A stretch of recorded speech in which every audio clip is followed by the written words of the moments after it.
सोनाक्षी जी बेंगलुरु से। राधे राधे महाराज जी। महाराज जी, मैं IT software में काम करती हूँ। मैंने बहुत मेहनत करके अपने कैरियर में बहुत कुछ हासिल किया है। हम जब जीवन में आगे बढ़ते हैं अपने प्रियजनों को पीछे छोड़ देते हैं। मेरे परिवार और बेटी है, क्योंकि एक महिला के रूप में परिवार और कैरियर के बीच में लड़ाई का सामना करना पड़ता है। महाराज जी कह रहे हैं कि कृपया मुझे सलाह दें कि हर कदम उठाने से पहले मैं क्या सोचूं। अगर सब कुछ भाग्य पर लिखा है तो कर्म का क्या महत्व है? अगर बहुत मेहनत नहीं, ऐसा किसने कहा है कि सब कुछ भाग्य पर लिखा हुआ है? सब कुछ भाग्य पे लिखा हुआ है ऐसा किसने कहा है? आपकी सोच है केवल, ऐसा नहीं लिखा है। भाग्य पर दो ही बातें लिखी हुई है, शुभ और अशुभ। और हम मनुष्य जन्म में नए कर्म करने का अधिकार रखते हैं, और नए कर्म ऐसे भी हम कर सकते हैं जो पुराने कर्मों को मिटा सकते हैं। बुरे कर्मों को जो हमने पीछे किया उनको मिटा सकते हैं।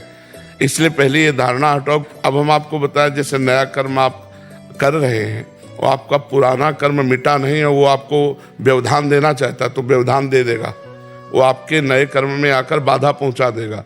लेकिन अगर राधा राधा जप रहे हो साथ में, तो वो कर्म भस्म हो जाएगा जो आपको बाधा पहुंचाने वाला है। नाम जप जरूर करो।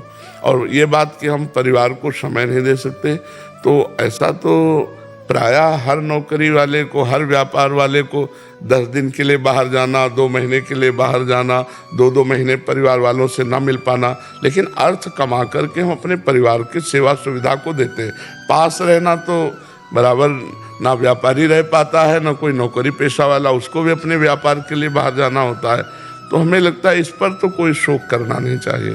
आर्मी वाले तो ऐसे हैं कि साल भर हो जाता है अपने घर नहीं जा पाते, और उनका तो ऐसा भी है कि जा पाएंगे कि नहीं जा पाएंगे। तो वो भी बहादुरी के द्वारा हमारे राष्ट्र सेवा में लगे हुए हैं। तो आप जिस कार्य में लगी हुई हो, उससे जो अर्थोपार्जन होता है, तो आपके परिवार का पोषण उससे होता है। तो हमें लगता है इस पर तो कोई शोक होना नहीं चाहिए कि मैं बराबर परिवार के साथ नहीं रह सकती, क्योंकि आप एक सेवा में लगे हैं, उस सेवा का फल अर्थ मिलता है, और अर्थ के द्वारा ही परिवार का पोषण होता है। तो ऐसा तो नहीं कि बराबर ही लगी रहती हूँ।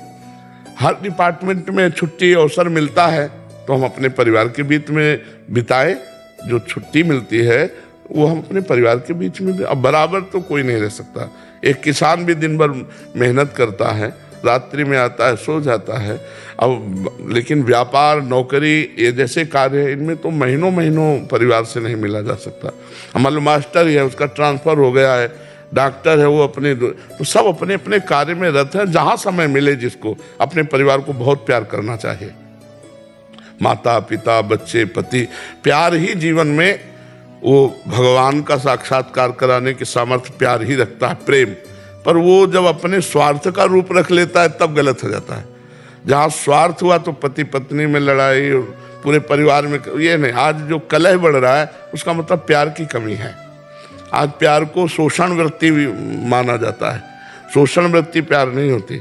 खूब अपना मेहनत करके कमाओ, यथा योग्य धर्मानुसार प्यार करो, सबको सेवा पहुंचाओ। तो महीने 2 महीने में भी पहुंचोगे तो पूरा परिवार आनंदित रहेगा नहीं। और खूब मेहनत करो। ये मनुष्य जन्म कायरता पूर्वक व्यतीत करने के लिए नहीं, मेहनत पर हमारी प्रार्थना है। नाम जप जरूर कीजिए। करते हैं आप? कितना करते हैं आप? कितना? 108। इतना 30 मिनट दीजिए हमको। 24 घंटे में 30 मिनट नाम जप कीजिए। करेंगे? 30 मिनट है आपके पास? है ना? हाँ, तो वो 30 मिनट हमारी आज्ञा को पालन कीजिए। जो नाम आपको प्रिय, कौन सा नाम प्रिय आपको, तो आप राधा राधा 30 मिनट जपिए, फिर आप देखिएगा। ठीक है? और खूब अच्छे से चलो, मेहनत करो। और जो परिवार की दूरी है ना, वो जब छुट्टी मिले तब उसको मिटाओ। सबको प्यार करो, सबको सुख पहुंचाओ, सबके लिए अर्थव्यवस्था से ऐसी ऐसी भेंट ले जाओ जिससे वो प्रसन्न हो जाए। अवस्था के अनुसार, छोटा बच्चा है कुछ उसके लिए ले गए, माता पिता के लिए ले गए, पति के, तो मतलब जो भी संबंध आपके हैं उनमें प्रसन्नता, उनमें प्यार, उनमें अपनापन, इसी मनुष्य जीवन की यही तो महानता है।